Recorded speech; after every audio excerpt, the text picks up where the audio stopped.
Hey, what's happening, guys? Welcome to the Cost of Concordia by the Internet Historian. If I'm not mistaken, going by the thumbnail, it's about that vessel that sunk near the coast of Italy a couple years ago. The captain got arrested, I think. I don't remember much. Let's see what's up.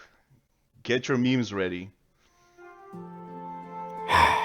The Costa Concordia, ship of dreams. It's been 8 years. Holy shit. I can still smell the buffets from their 5 restaurants. Time flies.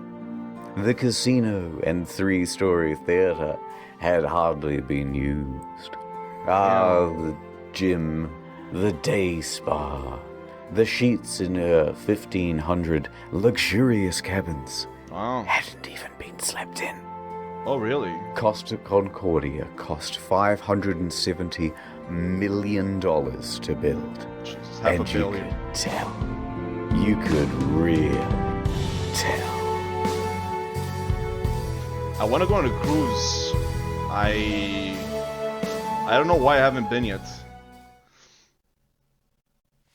I remember it like it was just a few years ago. We had left Civitavecchia, a port in Rome, and we were making our way to Savona. It was day 2 of our 7-day. I was right about Italy. But that ship, she was cursed. Oh my god. When she premiered, the traditional bottle of champagne bounced right off the side instead of smashing. The hit bad markers. omen. But I'm not the superstitious type. Nothing could go wrong on Friday the 13th of January, 2012, on the 100th year anniversary of the Titanic, on a ship that's No fucking way. Seriously, though? also only safety rated for 2-compartment flooding. Especially not when you have a 5-star max-level captain like Francisco Scatino, a man who mysteriously rose from head of security to the position of captain within just a couple of years. Oh, really? Wow. He knows exactly what to do Maybe he knew the right people, you know what I'm saying? in case of an emergency. For example, when he caused this emergency in 2008, when he crashed into a port in Sicily. And in 2010, in Warnemünde, Germany, when he was steering a different ship and came into port too fast and caused another collision. I knew that was from Speed 2. I knew it. I've got a good feeling about this. So let's set the scene. It's a beautiful evening. People are having fun on the slides, drinks at the I bar. love the voice. Antonio Magnotta is playing piano at the restaurant. Martin the magician is setting up for his show. And Don't know the what ship that is. setting up for a little detour. It's called a sail-by salute. Basically, you get real close to the shore and honk the horn. The locals hate it, but the customers love it, and it's a tradition. Scatino, the captain, comes into the dining hall with the lady, The locals say it. Dominica Samorton. Remember this face, Not his because wife. you'll be seeing a lot of it later. Scatino eats his dinner with her and socializes for a little while. Then he, Dominica, and the maitre d' finish up and excuse themselves. They're heading to the Yo, this is some serious research, though. All these, all this footage. It's time for that sail-by salute. This time, they're going to get closer than ever. Just 1,500 feet from the island of Giglio. And how are they going to determine this distance? Well, of course, the captain is going to eyeball it. Apparently it's not Really? an uncommon thing to do. Yeah, is that Scatino legal? turns to the fella steering, his helmsman, Jacob Ruslibin. First interesting tidbit. Costa Crociere has hired Jacob from Indonesia at a rock-bottom price, and he's a bit of a newbie to the job. In fact, his profession hitherto, a painter and a cleaner. It's his first time steering a massive ship, and he's very excited. So far, we got 2 unqualified people.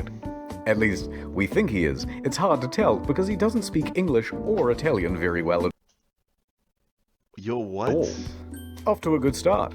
The second-in-command orders the helmsman They're asking for it. 290.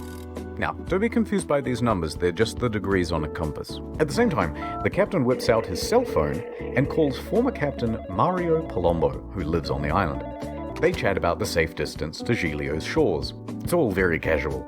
Anyway, Mario says that the safe distance is between 0.3 and 0.4 miles from shore. The captain is going all in. This is not his first sail-by salute, so he's confident in what he's doing. We're going closer than we've ever been before. The captain's eyeballing it again. New heading of 300, he tells the helmsman. Downstairs, Martin is about to cut his assistant in half. And of course, that means that there's already a lady inside this box. Oh, She's waiting for the cue, and then she'll poke her legs out. Is she dead? The captain is giving more orders. Pulling gently to 310.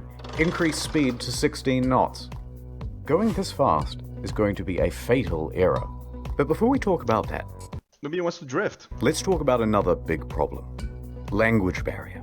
Because at this point, the captain says 325, but the helmsman relays 315. So the first officer intervenes, and he goes, no, 335, which is also wrong. And then the captain clarifies, no, 325. The helmsman confirms 325. Their poor communication has them moving at a much wider angle than they think they are. However, the captain should and would know this, except for the next problem, complacency about procedure. The standard procedure of a ship this large is for the third officer to give exact positional coordinates every time the captain gives a new directional order. But they're not doing that. 330, he says. The helmsman relays 330. The ship reaches 16 knots. The captain then turns to the second officer and instructs him to go to the left wing. That's these things here, and they basically exist so you can get a better view over the whole vessel. A few seconds pass, and then the mood starts to turn. Scatino notices white foam of waves breaking against the rocks directly in front of him in the distance. The Costa Concordia, right now, is almost 700 meters closer to the rocks than it should be. Without deviation, there is going to be a direct collision. Underwater. Oh, shit! Scatino immediately commands the ship to start turning away. 335. Not enough. The captain shouts, 340. The captain yells, 350. Now, remember how I said that accelerating to 16 knots was a fatal error? Well, that's because it's made this ship incapable of such a drastic turn. What they've got is understeer. Here's an example. The front end is not working. You're turning, and you're just going straight. You want to go over here, but you're going to end up over here. So despite the order of 350, right now the bow is still only pointing at 327. Not nearly enough to miss the rock. And oh no, it's about to get worse. That language barrier again. In these critical moments where every second counts, the helmsman wrongly relays 340. The captain snaps back, 350 starboard or we end up on the rocks. The third officer goes to assist the helmsman. Now, don't get confused by the orders from here. We're changing over to rudder instructions. Okay. The captain yells, starboard 10, starboard 20, and still it's not enough. Hard to starboard. That means as hard as it'll go. But at this point, even if they clear these rocks, they need to get the rest of the ship to swing around it. So the captain yells, midship, which centers the rudder. The bow is now less than 150 meters from Skull Rock. Port 10. But the helmsman only gets to port 5 before another order is given 2 seconds later. Port 20. They might just avoid disaster here, maybe. But then, oh no. One more time, the helmsman cocks up at the worst possible moment. The helmsman goes to starboard instead of port, undoing the swing. 8 seconds later, he realizes the error and corrects, but it's too late. He has just turned a probable near miss into a sure hit. All they can do now is hold on as the bow of the ship narrowly passes by the rocks. Hard to port! The second officer yells, we're gonna hit! Collision. Oh my god. Yeah, exactly.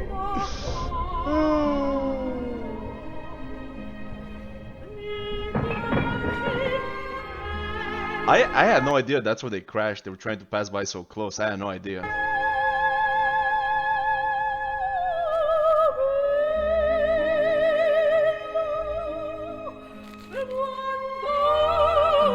How many people died in this? He's gonna say it for sure. Downtown, Nordtown.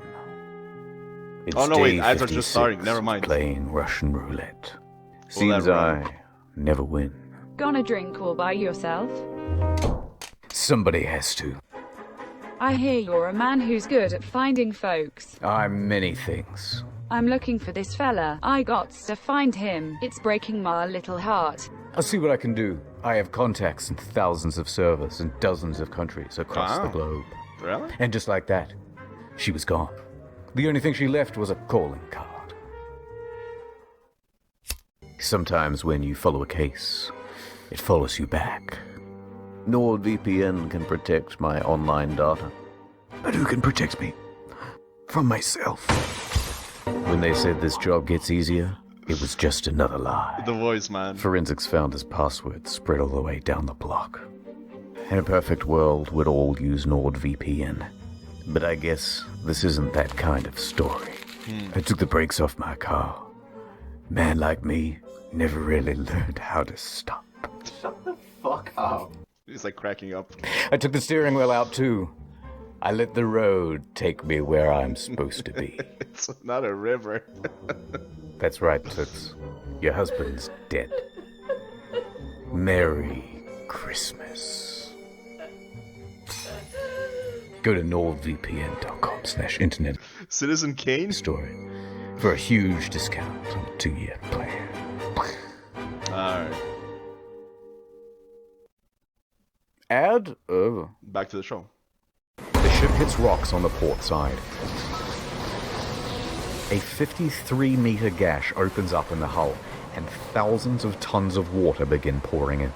That's crazy. A loud scraping and bang is heard by all passengers. At the helm, there's panic. Rumblings in the dining room. Martin awkwardly pauses his act as he's helping his assistant into the box. Meanwhile, the lady inside is trapped and terrified. There's Yeah, no shit, that's horrible. confusion across the ship. All of the crew off shift come back on duty. All officers run to the bridge. Technical crews run down to the lower decks to assess Is this from the damage. Titanic? On connection with the rocks, they lose propulsion and slow to 8.3 knots. And they are now adrift. You know they're gonna flip over on the other side, right? I'm guessing? Close the watertight doors at stern. Enormous volumes of water are pouring in. So much so that within 29 seconds of collision, all 6 engines stop working through flooding. Shit. 22 seconds later, a blackout happens. Lights, electrics, the water pumps too, everything. The captain orders the helmsman hard starboard. This is the final position of the rudder before power to that too is lost.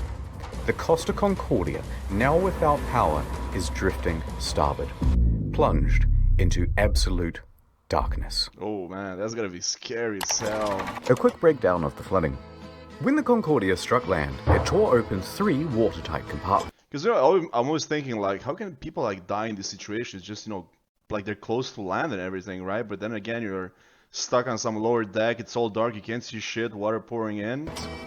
Panic. At first, compartment 5, which filled very rapidly. Then 6 more slowly, 4 shortly after. Then 7, 8, and 3. Modern ships are built to withstand 2 compartment breaches. Yeah, but don't I have like something to block those breaches? These compartments, especially though, are a problem because they contain the engines and the electrics. Okay. These main generators give power to the whole ship. Right. From propulsion motors to rudder to hotel functions, pretty much everything. When they went out, the ship was a functionless, sinking cage. Okay, I get it. A few seconds later, the emergency batteries for internal lighting and communications kick on. When the lights come back on, Martin has vanished.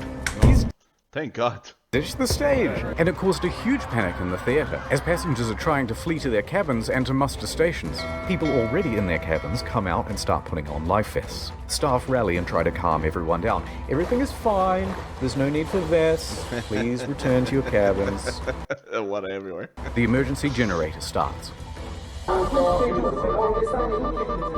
of the watertight doors close except for door 12, which is jammed.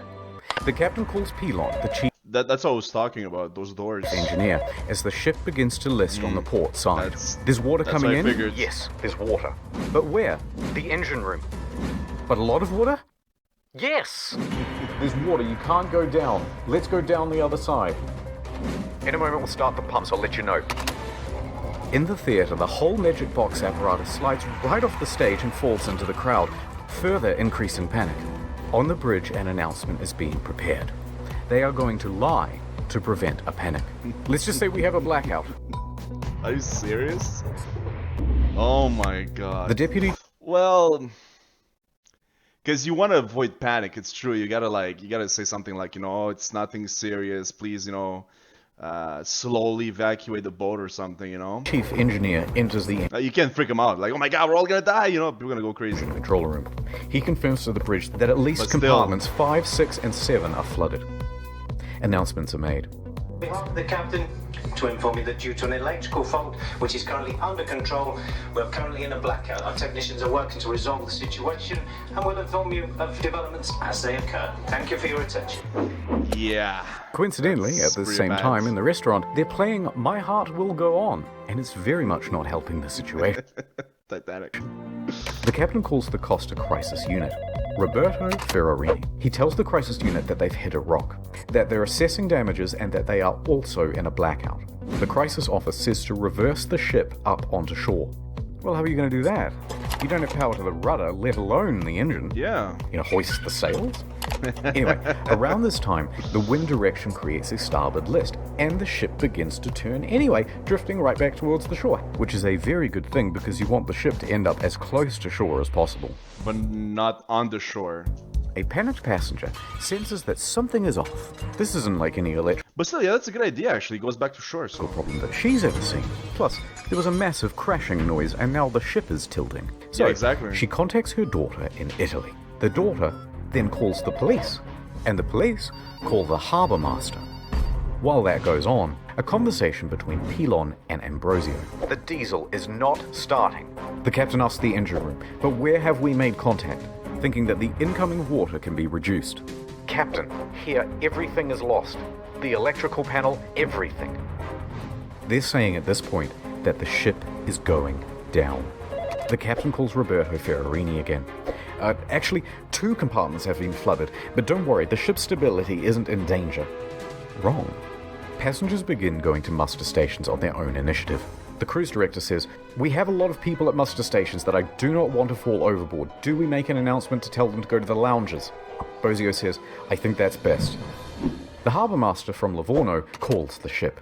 The captain tells them that we just have a blackout. How long has this blackout been going on? About 20 minutes. I know he doesn't want to get in trouble, right? Like, he's stressing hard, but holy shit, man. You gotta tell him the truth. Have you asked passengers to put on life vests? It's just a blackout. I gotta go. The harbour master is suspicious. He says to his superiors that he thinks something more is going on. He calls a patrol boat to the area and asks them to look at the ship. Another problem. The fan on the emergency diesel generator isn't working properly. Pilon manually has to turn the thing on and off with a screwdriver so that it doesn't overheat and cause a fire. The captain is on the phone to the lower decks, asking pointless questions, like, is it still flooded? Yes. Yes, it is. The captain is essentially in denial of the situation. Yeah, exactly. The harbour master calls again. Finally, he says, the ship is taking on water through an opening in the left side and the ship is listing. He qualifies with, no one dead or injured. The harbour master asks if he needs help. Just a tugboat? When in reality, they need a full rescue. With 3 compartments flooded, the captain finally realizes that things are really bad, and they are not going to improve. The Coast Guard orders every available ship to the sea. Meanwhile, up with the passengers, the cruise director's assistant says, everything's Kindly ask you to return to your cabins, or if you prefer, you can stay in the lounges. under control. Please return to your cabins or hang about in the lounges, no problem. She said this despite knowing it was wrong, and that it further endangered lives. Most passengers at this point, though, aren't listening to this nonsense, and they're busy figuring out how to abandon ship. Bang, bang, bang, bang, bang, bang, bang. Local television has already picked up the story, and they begin broadcasting live radio feed from the bridge. Captain, the passengers are going on board the boats. Okay, What a let them go to disaster. shore. Holy So then general emergency? Wait, let me talk to Ferrarini. We risk the emergency generators that do not have cooling. It has cooling problems, 100 degrees. The He really shouldn't be in charge of this. Like, he doesn't know what he's doing. He's stressing. He's panicking. cooling fan has stopped. Pilon calls the bridge and tells the safety officer they need to evacuate. The safety officer relays this to the captain, but after no response, he orders the engine room to evacuate on his own. The captain says, no, stay. We're leaving. So what do we do? Stay for what General exactly? emergency? I wonder who's filming that though. The captain tells Ferrarini that he's It's like somebody with a phone or some shit. abandoning ship. Abandoned ship. Another announcement is made. Ladies and gentlemen, your attention please. The situation is under control. Please remain calm. But at this time, proceed to your muster station. They're located outside on deck 4. The Livorno Coast Guard calls it. Oh, this is tight because you don't want the people to panic, man. Because if they panic, they're gonna stampede basically. Again, the captain declares Like distress. in a fire. The Coast Guard officially calls for rescue operations. They contact Pietro Mille, the helicopter base commander, who then calls in every available pilot as he rushes down to the helicopter base. Pilon shuts down the emergency generator for the final time. The first rescue vessel arrives. By this point, the lifeboats are already going. Luckily, the ship is very close to shore. Oh, perhaps too close to shore. That's what I figured. The ship forcefully runs aground, creating an uneven center of gravity, and it begins heavily listing starboard. Right, that's exactly what happened. Okay. That's what I figured. The captain issues a general emergency on board. The announcement Because I mean, if it would have stayed like balanced or like just a bit slanted, I guess it would have been fine, right? But if it turns over and to abandon ship is finally called and alarms ring out, and with that comes panic. And now that they're There we listing, go. with many of the lifeboats too awkwardly positioned to enter the water, there aren't enough readily available, and they have to start going back and forth to the shore, picking people up and dropping them off. at least it's close, thank God. The patrol boats report to the Livorno harbour master that the ship has run aground and is listing heavily. So the harbour master asks the captain about it, and the captain says, no, the ship is still floating. In fact, we're Floating sideways. trying to maneuver it onto the shore. They know he's lying. Hold on, I'm reversing it. Beep, beep, beep, beep, beep. The captain then says to bottom out the starboard anchor. Beep, beep. So they drop out the anchors, but let out too much chain, effectively rendering them useless.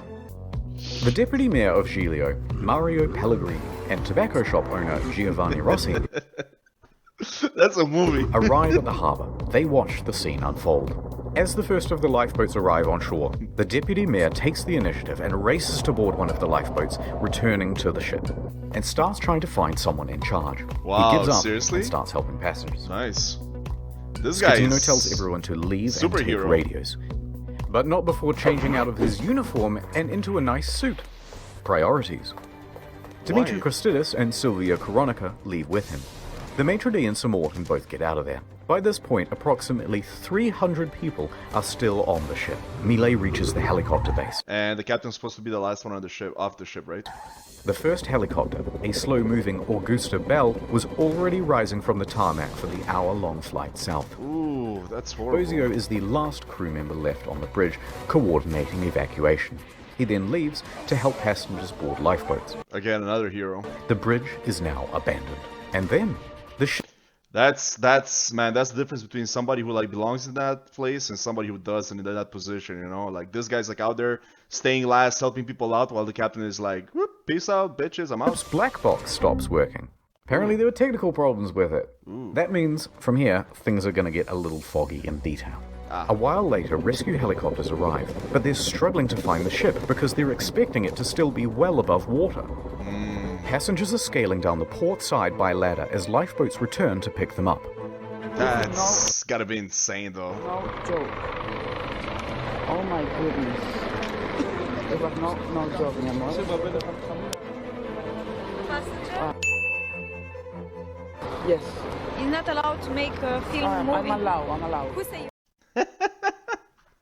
Seriously, who says you're not allowed? What? A second helicopter, What kind of question is that? Who says you're allowed? What the a fuck? faster model, sets off. The ship stops healing and comes to a final resting place. Finally. Now the Coast Guard calls the captain because he's just You also have the number of passengers on board in the top left. learned that the captain has abandoned ship. The captain claims, That's really bad. He's gonna say he's still on the ship? no, actually I slipped and I fell into one of the lifeboats. I'm a klutz. But now that I'm on board, I may as well head back to shore. Even worse. DeFalco tells the captain to get the fuck back on board. And the captain kind of acts confused and then effectively refuses. So the captain makes it to shore.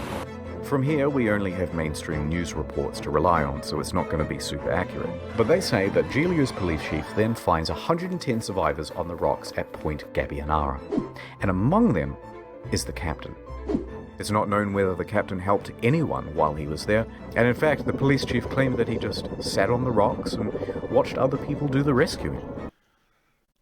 I mean, mentally must be demolished, right? But that's why you need somebody who's mentally strong in one of those positions. You can't just, give up or, contemplate life and death at this point. Or how much trouble you're gonna be, A while later, a rescue boat picks up the captain and takes him to the harbour. He speaks to the police. He then finds the ship's onboard chaplain, Father Rafael Molina, and cried to him for about 15 minutes. Then he goes to the harbour master's office to receive probably the biggest dressing down of his entire life. Of anyone's life. Port authorities ask the taxi driver to take the captain back to his hotel. The captain takes the 30-second cab ride to the Bahamas hotel. According to the cabbie, he was beaten like a dog. He was cold and afraid. He only asked me where he could buy a pair of fresh socks. But then he perked right up again and gave an interview to a news crew. He told them that he was the last to leave. The captain is usually the last to abandon ship. What happened, Captain? We were the last to leave the ship. All day Saturday, rescuers search for people on the ship. On Sunday morning, a South Korean couple is found in their cabin, safe but shivering. They had slept through the crash and woke up what? Unable to exit their cabin. I mean, the last survivor, Manrico Giampandroni, was found with a broken leg. He was the captain. Okay, so nobody died? Why was I under the impression that somebody died? I guess I was wrong. In the end, 32 people died. Oh, never mind. I was right. 32 people died. Okay. The final body wasn't discovered until nearly 3 years later. Oh, wow. A crew member, Russell Rebello, and it's believed that he died a hero helping passengers off the ship. The Costa Concordia was the largest cruise ship disaster since the Titanic. Oh, really? Was it? And then there's the ship. This is what happens to a 110,000-ton cruise liner when it's left half rolled over in the ocean. Jesus. Total loss.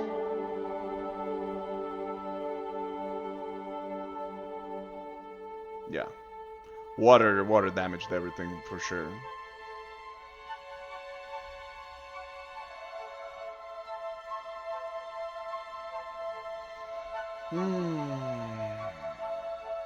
That's some serious incompetence. Holy shit.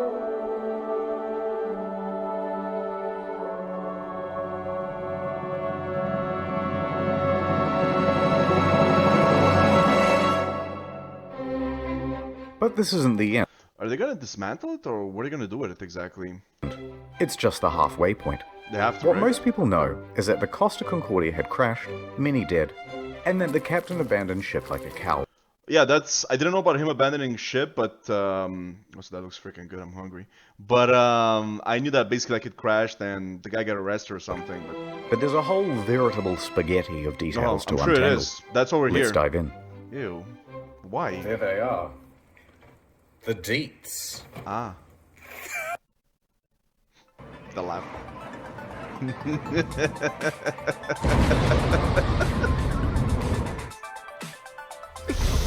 Looting?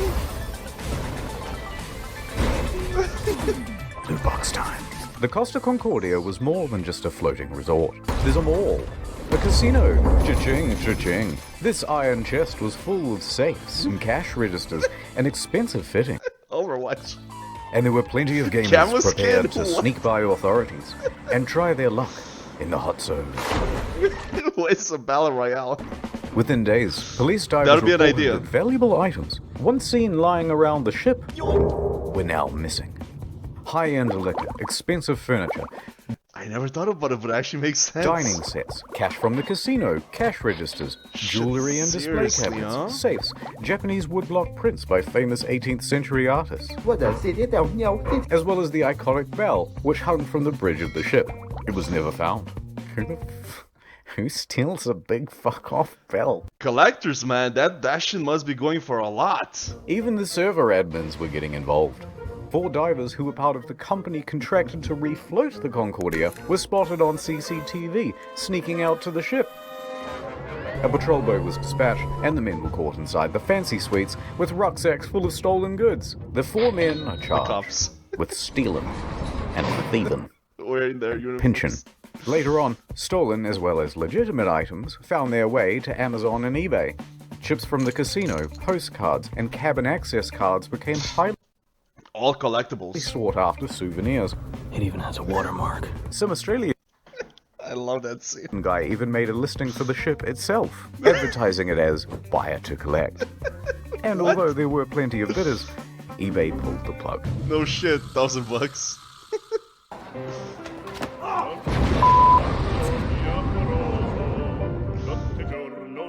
The relationship. I know you want to see Scatino go to jail, and we'll get to that. But first, we have to talk about someone else. Domnica Samorton. What's your story?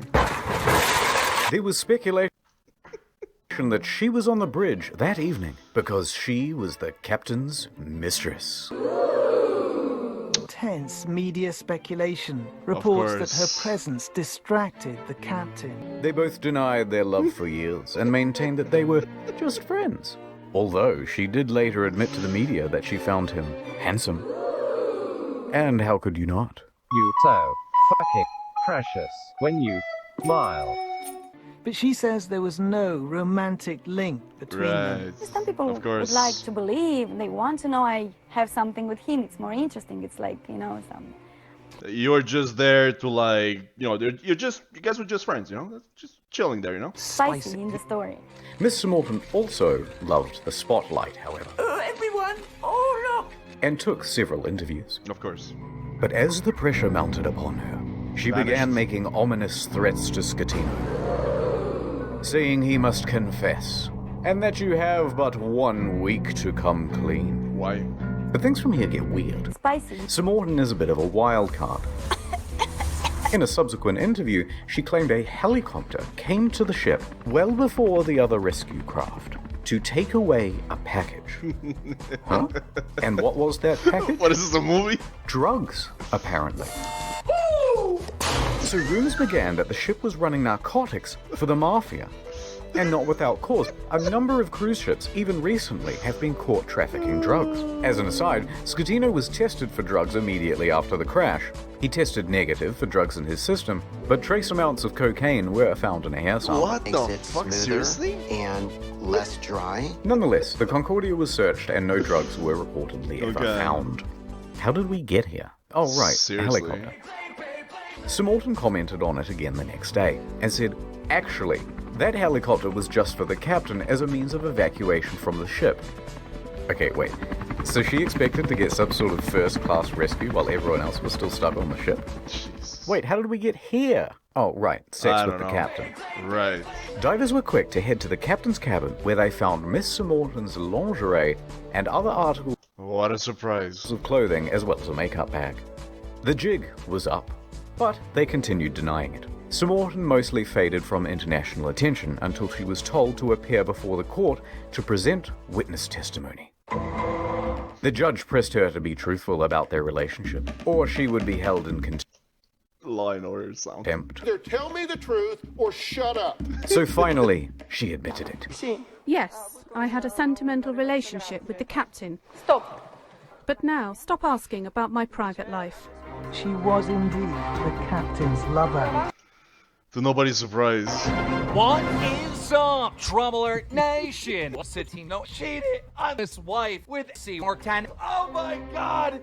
She and Scatino had been having an affair for several weeks. She also said that on the night she boarded, she didn't have a ticket. Ticket, please. And didn't need to pay because nobody questions you when you're the captain's lover. Wow. Naturally, she gave another confusing interview after leaving court. I want to say that today is the second time I die, because the first time I died in the night of the crash with my psychological brain and problems. What? And today I died the second time because, of course, people find out something that I try to hide. Subsequent to the trial, she used her fame in Moldova to become a political activist, often appearing on television and radio and in articles covering A political activist. Oh my god. Protests, accompanied by pictures of her being arrested by police.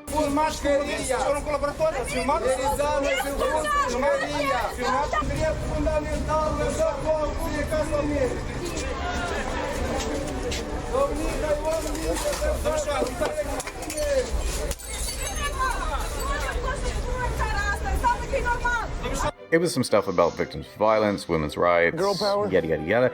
And interestingly, part of a push to block the sale of shares of Moldova's train network to Russia. Sure. What the fuck? Other than that, I don't really know what she's been up to. Let me just check on her Oh god, not again.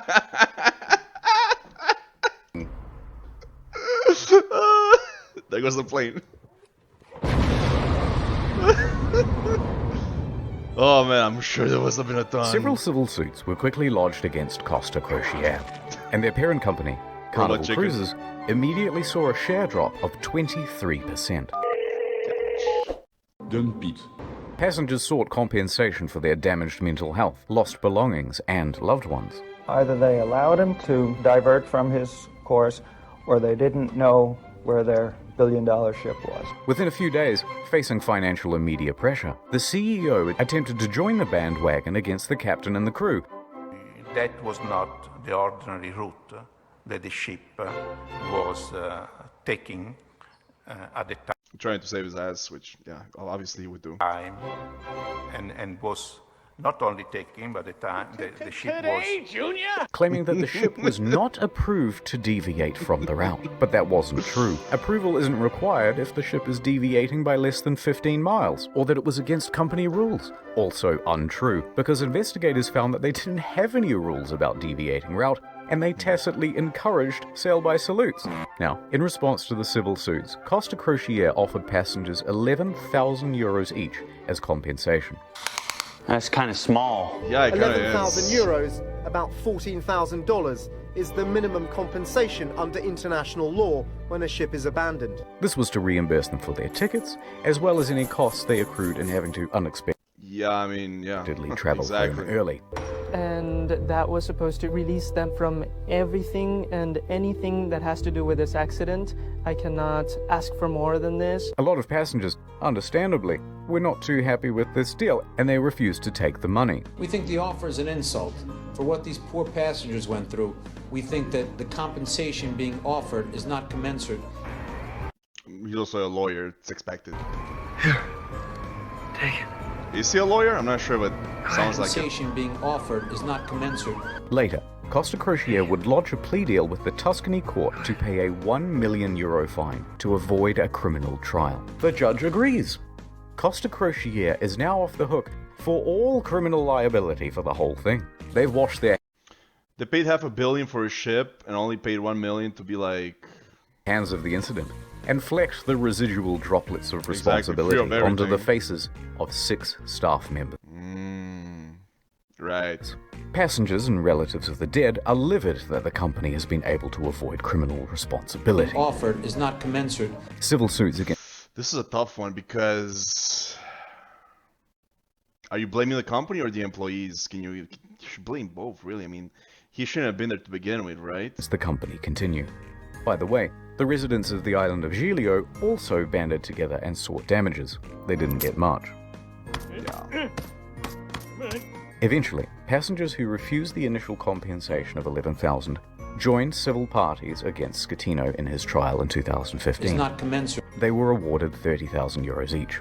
Other cases, Better. 3 times the amount. especially those involving lost relatives, are settled for undisclosed amounts.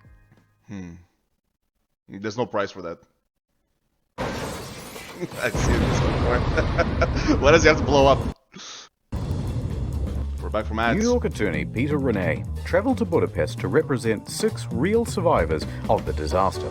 At Rene & we personally work on every case. And we'll work harder than anyone to get you the most money possible in the shortest amount of time. And while on the job, a 7th case cropped up via email. World of Warcraft. An elderly woman, Alona, said, "Help me, Mr. Ronai, for I have lost my daughter, Eva, and my 5-year-old Oh boy, this sounds fake. granddaughter, Roxana." This sounds like a so scam. Mr. Rene agreed to speak with her. However, there were some inconsistencies in her story. Neither Eva nor Oksana were on the passenger list. Odd, but Costa is known for having stowaways. Still, Mr. Renai was suspicious. They wouldn't cheaty old Petey, would they? Renai inquired further about why she was on board, especially without a ticket. Ilona said, Well, I don't know, but you should ask her boyfriend. Zolt Horvath. He'll know all the details. I'm up all night. I'm going crazy, he said. But Mr. Renai was still suspicious. Because then she asked, how much money do you think this is worth? This is a huge red flag, Petey. In 20 years of doing this, you've never had anyone ask about money. Why now? So Mr. Renai hired an investigator and sent photos around of the missing girl. The next day, the phone rang. Oh, hoi hoi. It was the boyfriend again. Look, there's been a bit of a misunderstanding and the child isn't missing at all. Uh-huh. And then he claimed he was confused because he had done too many drugs the night before. Oh. Okay, can I speak to the daughter then? At first, he was refused. Trash. So Renai said that he'd have to file a missing persons report to the police if he couldn't. The boyfriend relented. That night, Renai met with Zolt and brought the police with him. He speaks to the granddaughter and asks her if she's seen Mum. Yeah, I saw her today. Oh, really? Yeah, we went to the park today and we went on the swings. Oh no, the jig was up. So the mum walks into the room sheepishly. It's a miracle! And the story changed again. Okay, I'm not dead, but I did injure my leg when I jumped from the ship. And then I immediately flew back to Budapest. Can't Although stand don't worry these about people. checking my leg because Fucking there are no liars. visible marks or injuries. Oh, Petey, I'm beginning to think they weren't even on the boat. Also, it turns out this lady isn't her mum, it's just a neighbour. Eventually, Renee managed to make the pair confess. And then they said, hey, we haven't done anything wrong. We haven't taken any money. And in the end, it looks like there'll be no criminal punishment for the scam, because Hungary, a former communist country, has no laws against insurance fraud on the books. The law firm that never sleeps. Call 1-800-6647. Oh, that's a bad idea. Oh, that's a very bad idea. I'm blowing up again. Mario, would you teach me some Shenmue, right? Italian? Oh, of course. Get back on board, for fuck's sake. Okay, thanks. Yeah, it is Shenmue. Gregorio de Falco. Not sure it's the first or naval the second officer one. who shouted at Scatino to Vada a bordo caso became a bit of a national hero overnight in Italy. He, like the rest of the world, expected Scatino to go down with the ship.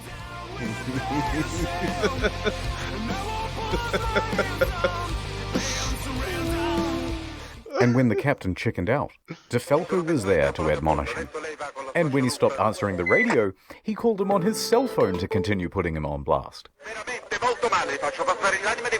When the captain first reported really just hurt a you. blackout, De Falco didn't believe the story and immediately began preparing a rescue effort, which likely saved several lives. His actions were applauded by most Italians who were tired of their public servants being corrupt and avoiding responsibility. Accordingly, shirts sporting Vada a bordo caso were being printed by the end of the week, others setting it as their phone's ringtone. But then, in September 2014, without warning, De Falco was transferred to an admin role in the Coast Guard. Hear what I said? You've been demoted. De Falco said that he had been passed up for promotion, that he had also not been told which admin office he was even being transferred to, and that it all effectively cancelled 10 years of his career.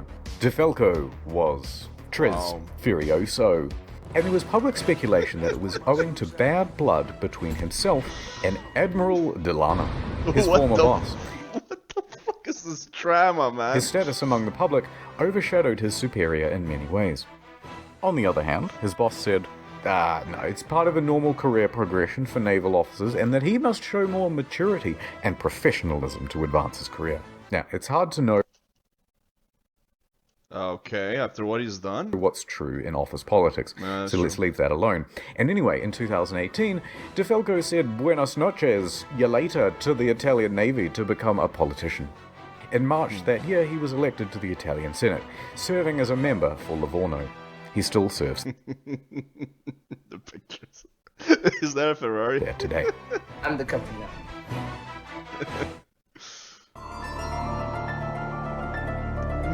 What is this? Seriously, man? Right. The day after the disaster, Right, Scatino jail. was taken into custody by police and underwent questioning. However, it was clear that this would not be a straightforward investigation. So the judge released him under house arrest at his home in Sorrento, a town in Napoli. By July of that year, the house beautiful. arrest was relaxed and he was allowed within this general area. Okay, so basically, like, he can just do whatever he wants. While under house arrest, he wrote a book with this journalist from Rai magazine. I have no idea what it says, I don't speak Italian. But goddammit, he must have some kind of charisma going on, because there's been a lot of speculation in the press that he had an affair with her as well. You can't keep getting away with it! Hold on, I got it. Not content with abandoning his ship, this dude is determined to abandon his wife as well. So, Scatino and 5 others are facing criminal charges. Straight away, everyone lodges a plea bargain with the court. And all of those plea bargains are accepted, except Oblivion. for Scatino's. And the condition of everyone's reduced sentences are that they must provide witness testimony against Scatino. He touched me. Ciro, Jacob, and Silvia were all given suspended sentences. Roberto and Manrico are able to opt for community service or house arrest. Not a bad deal. Good deal. Good deal. Yeah. And that meant that Scatino was now all on his own. Ciro, the first officer, was the first to give his testimony. On the witness stand, he claimed that Scatino was distracted by his mistress and other guests on the bridge. That there was confusion over who was in command. Then it was Jacob's turn. And he said, Lamau XD, because he didn't actually bother with his testimony or his reduced sentence. He just fled the country. It took authorities 12 months to eventually track him down on the outskirts of Jakarta.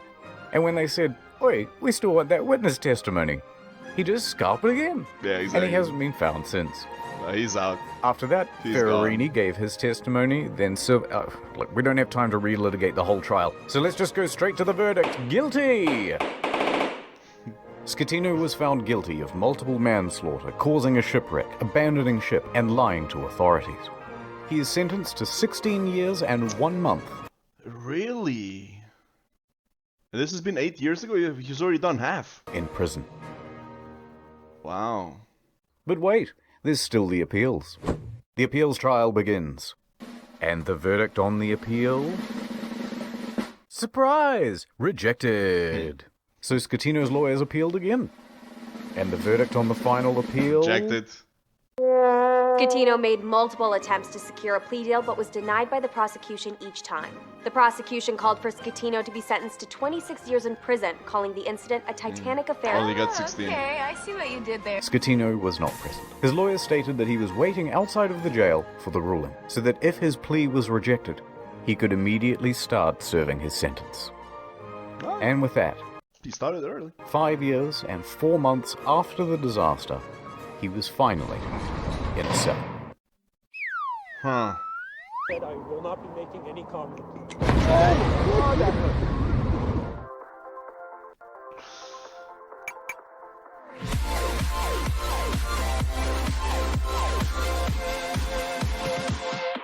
The salvage operation was enormous. It took over Right, that's what I wonder. 2 years and cost an estimated $1.2 billion. Holy shit. That's double the value of the ship. Wow. Beginning in early 2012, they first spent 2 months pumping fuel from the ship's tanks. At the same time, they had to pump seawater in so that the balance wasn't affected and the ship didn't slide around. In early 2013, a platform was built under the ship to prevent it from falling further. Sponsons were then attached to the sides This is so interesting because I have no idea how they could, how they're doing this. of the ship, and cables attached to the underwater platform. The sponsons were then dragged underwater and opened up to allow the ocean to fill them. The ship could then roll over properly. By late 2013, the ship was upright once more. Look at that. The sponsons were then attached to the side of the ship to help keep it balanced. It now rested Well, what a difference in color, huh? partially above water, and crews could walk around safely. By July 2014, the water was removed from the sponsons and compressed air was pumped in to lift the ship. And she was ready to cruise again. This time to a port in Genoa.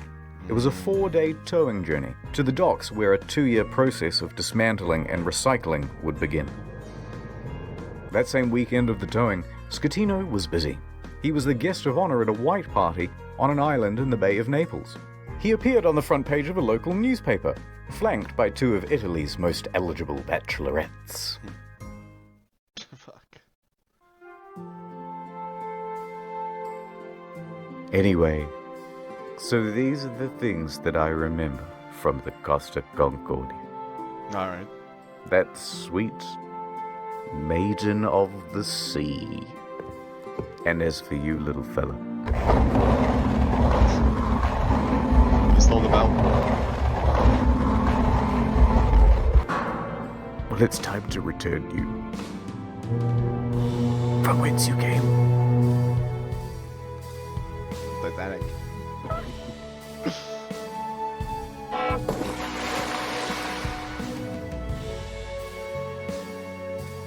6 quick things. 1. NordVPN, good product, check them out. Number 2. There's a new video on the second channel. You probably didn't see it because it was temporarily restricted. Now it's not. Enjoy! 3. If you've never seen the second channel before, give it a go. It's a different type of content, but we put a lot of production into it. It's not just offcuts. 4. There are a couple secret channels as well, but I ain't telling you where they are. 5. Really? No more 45-minute videos on the main channel. Back to 10 to 15 minutes and more of them. 6. There's a Q&A coming out next week on incognito mode. It's got a ton of detail that we had to cut for the sake of brevity, and will no doubt feature a ton of corrections as well. Jesus, 36 minutes. That's it. Thank you. Alright, well, there you have it, guys. The Cost of Concordia. Holy crap, I had no idea. This was very interesting. I had no idea it would cost, like, how much was it? $1 billion to, like, dismantle the ship. Holy crap, man, that's a lot of money. God damn. So yeah, it was cool to see all the details behind the scenes. Of course, the memes are always top notch. This was a very long video too. Also, I just realized. But I hope you enjoy this. I'll see you in the next one. Peace out.